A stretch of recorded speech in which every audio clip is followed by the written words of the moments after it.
All right, so also the tribe of Judah, they was brainwashed by Esau caste system here in America, man. With mulatto, quadroon, Achroon, you know, made the tribe of Judah, so-called Negro, believe that that so-called whiteness, which actually red, because Esau, so-called white man, is red. That it was holy, man. Ain't nothing holy about being leprous and being a lying devil, man. So the same thing happened to Issachar, the so-called Mexicans in Mexico, man. All right. And, all of them, they wasn't fooled by Esau, bullshit, racist system, man. All right. All right, but this is about, you have mercy on Jacob and not Esau, but I just want to show you Most High have mercy on who the hell he want to, man. And he had mercy on those so-called Mexicans, the tribe of Issachar, that didn't fall for Esau bullshit, caste system. It says Romans chapter 9 verse 15, for he said to Moses, I will have mercy on whom I will have mercy, and I will have compassion on whom I could have passion. All right, so the Moses had mercy on some of those so-called Mexicans not to fall for Esau, folly, man. All right, so let me get this right here. All right, this article by the final call, not the final calls in Nation of Islam. We at Great Millstone or GMS and others, we're not affiliated with the Nation of Islam. All right, they are a religion. We are a nation consists of 12 tribes, the 12 patriarchs of Israel that scattered, who our ancestors scattered. We are scattered around the world. All right, where is the nation of Israel? All right, we're a people, not a religion. Okay. So, let's get down here. All right, about the Southern Kingdom. All right, it says,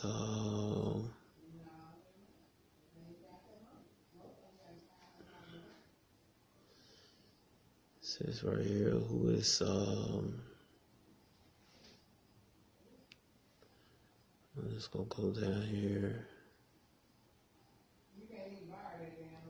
It's another indication of importance of Afro-Mexicans. All right, telling so-called Negroes down in Mexico. All right, during the War of Independence decree abolishing slavery by Priest Miguel Hidalgo. Now, don't be fooled. They also had the indigenous people down there in slavery, man. Alongside Judah. They had Issachar enslaved alongside Judah down there. All right. Mexico found a fraud as enticement to attract Afro-Americans, all right, Judah to a fighting range. Likewise, the vital importance of the Afro-Mexican soldier, all right, was evident in an incident that took place when blacks were disgruntled because of Jose Maria Morales, a mestizo himself, and found if Mexico refused to recognize General Reyes' appointment on behalf of disappointed and despondent. They retired to El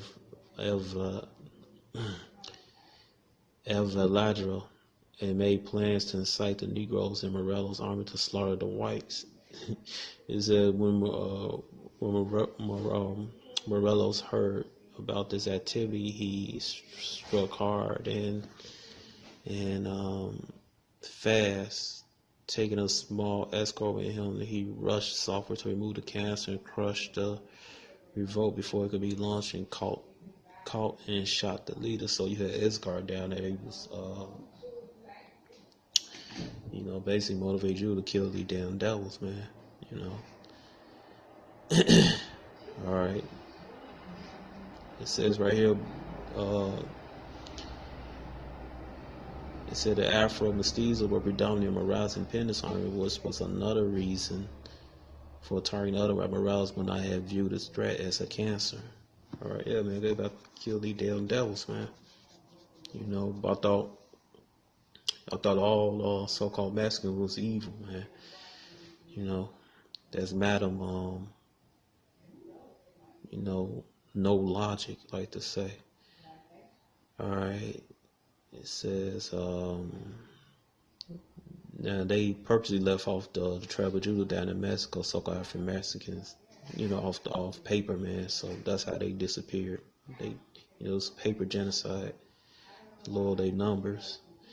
It says right here, it says Mexico after end slavery October met by opposition. By the fall of 1825, almost 1 out of 5 persons in Texas was a Negro slave. Since Mexico was hospitable to any fugitive slaves, hundreds had fled to Mexican territories. The U.S. proposed a treaty of amity, commerce, and navigation between Mexico and the United States to stop the trend. Both parties signed the treaty on July 10, 1827. However, it had to be ratified by the Mexican Congress, was met with staunch opposition. The Committee of Foreign Relations of the Mexican Chamber of Deputies had a major problem with Article 33 of the proposed treaty, which dealt with fugitive slaves. The committee ultimately recommended rejection. After the Mexican-American War, wherein Mexico lost nearly 50% of its territory, fugitive slaves still crossed the border seeking refuge from merciless oppression of their master. Mexico once reaffirmed her protection of fugitive slavery, committing in the Constitution in 1857 to freedom for all fugitive slaves who set foot on Mexican soil. It says Mexico also constitutionally banned any intention extradition treaty covering individuals who had been slaves. Okay. All right, and then it says when in 1857, James Fisher, a Negro seaman, jumped ship in Veracruz and claimed to have been enslaved in New Orleans, whose master signed him on the board of Metacom as a crew. The port captain refused to turn him over to the U.S. representing Mexico. John's force resorted to armed twists in Mexico, even to the point of declaring that Mexico extended privilege to the seaman because of the ebony colored skin. Said Forts berated Mexico for letting a black get away with that of a pure white blood, the master blood of the earth. Yeah, right. The blood which had conquered, civilized, and Christianized the world, forcing its race to declare if Mexico is so deeply imbued with the mania of Negro physism, the love of Negroes in prison are white citizens, and making free our slaves as fast as they could put foot on Mexican soil, cannot long endure consistently with peace and harmony between the two countries. Force failed to intimidate Mexico, and she remained adamant in her defense and protection of future black slaves. Despite all the threats of lost 50% of the territory, Mexicans continue to extend a helping hand to escaping black slaves from the United States. The imperialist power to the north continue their tradition. This new millennium shall witness the unity and oneness of blacks and Mexicans. Our Judah